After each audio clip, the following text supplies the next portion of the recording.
losing it clean! Look at that mother! God, this one too, they're both going! He's eating his way right through that line. You know, if Steven Spielberg decides to whip up another Jaws movie, you can bet people will be lining up to watch it. I mean, why wouldn't they? Jaws was a massive hit. It raked in a whopping $476.5 million worldwide, and even when you adjust that for inflation, we're talking over $2 billion. That's some serious cash. Plus, when they re-released it in real 3D and IMAX back in 2022, it pulled in another $265.8 million in the US and Canada alone. That's like hitting the jackpot twice. With Spielberg at the helm, it's no surprise Jaws became such a cash cow for Universal.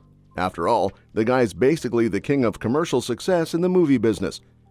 The impact of Jaws on the film industry is huge. It not only introduced us to the talented director Steven Spielberg, but also revolutionized how movies are made and marketed. It's often credited with kicking off the whole summer blockbuster trend. So naturally, Universal Studios wanted to cash in on the success by making more Jaws movies. But sometimes you can have too much of a good thing. Jaws 3D left audiences scratching their heads, and Jaws the Revenge is often labeled as one of the worst movies ever made. Sure, Jaws 2 has its fans, but it's mostly seen as a watered-down version of the original. Interestingly, there was an early version of the sequel that took a much darker turn, which sounds way more intriguing than what we ended up with. In this version, the town of Amity is still reeling from the first shark attacks when another great white starts causing havoc. Chief Brody has to convince the skeptical locals of the danger and stop the shark before it's too late. After the massive success of Jaws, Universal wanted a sequel, but Spielberg wasn't keen on returning.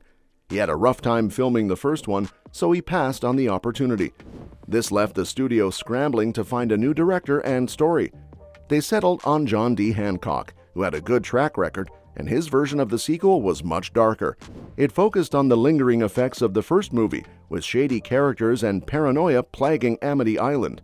But just as production was getting started, Universal decided to go in a different direction, leading to more troubles behind the scenes. It seems like the troubles with Jaws just wouldn't end, even when everyone thought it was safe to go back into the water. Jaws was a game changer when it hit screens in 1975.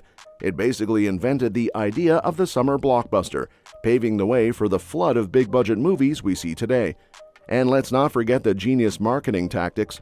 That iconic shark logo was everywhere, thanks to one of the first nationwide TV ad campaigns. Before Jaws, summer wasn't exactly a blockbuster season, but after its massive success, every studio wanted to cash in. Suddenly, everyone was making shark movies or trying to put some kind of fin in their flicks to ride the Jaws wave. But not all Jaws-inspired movies were winners. Take Grizzly, for example.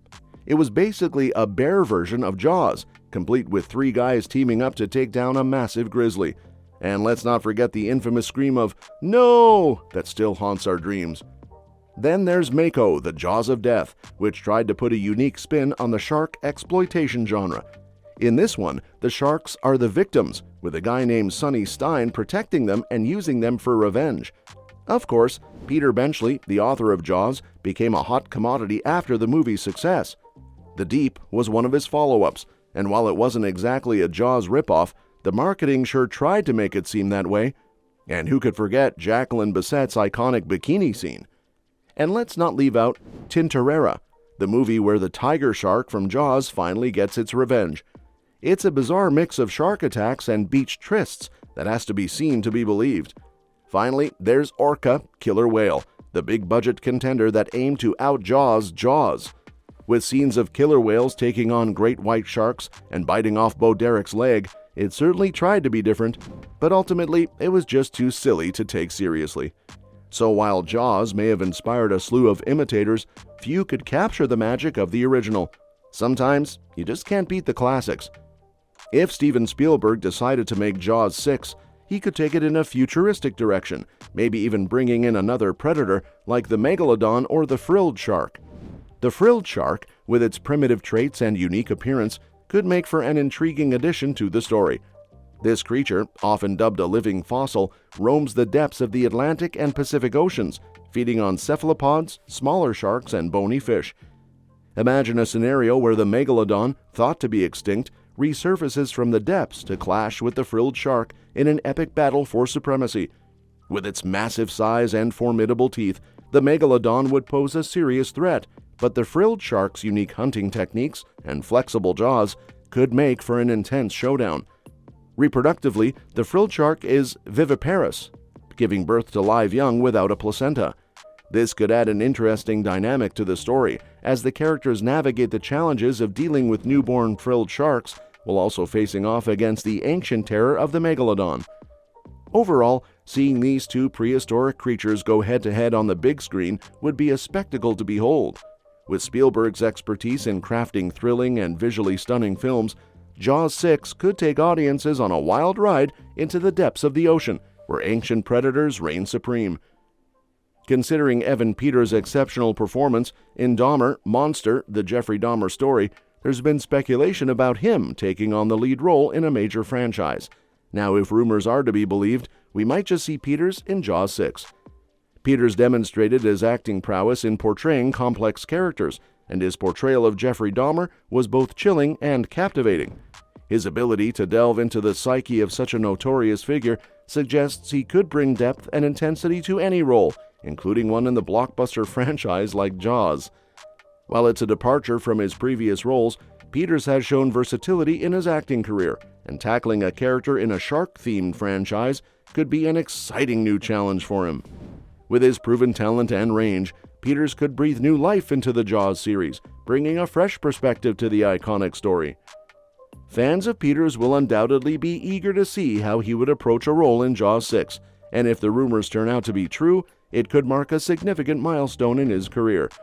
As we await official confirmation, speculation continues to swirl about the possibility of Peters diving into the world of Amity Island and facing off against the legendary sea predator once more. If Evan Peters were to take on a megalodon in Jaws 6, audiences would likely flock to theaters, just like they did in 1975. The idea of Peters facing off against such a legendary and fearsome prehistoric shark would undoubtedly generate a tremendous amount of excitement and anticipation. With his talent for immersing himself into characters and bringing them to life, Peters could portray the perfect protagonist for a high-stakes battle against a megalodon. The prospect of witnessing intense underwater encounters, heart-pounding suspense, and jaw-dropping action scenes would be irresistible to fans of the franchise and newcomers alike. Moreover, the allure of seeing cutting-edge special effects bringing the massive megalodon to life on the big screen would add to the appeal. Imagine the thrill of watching Peters navigate treacherous waters, outsmart the ancient predator, and ultimately triumph against all odds. Casting Evan Peters in Jaws 6 and pitting him against a megalodon would be a winning formula sure to captivate audiences and reignite the excitement surrounding the iconic franchise. The combination of Peters' talent, the timeless appeal of the Jaws series, and the thrill of battling a prehistoric giant would make it a must-see cinematic event. Well, that's that for today's video. Thanks for watching, and we will see you in the next one. Your suggestions for future videos are always welcome in the comments below.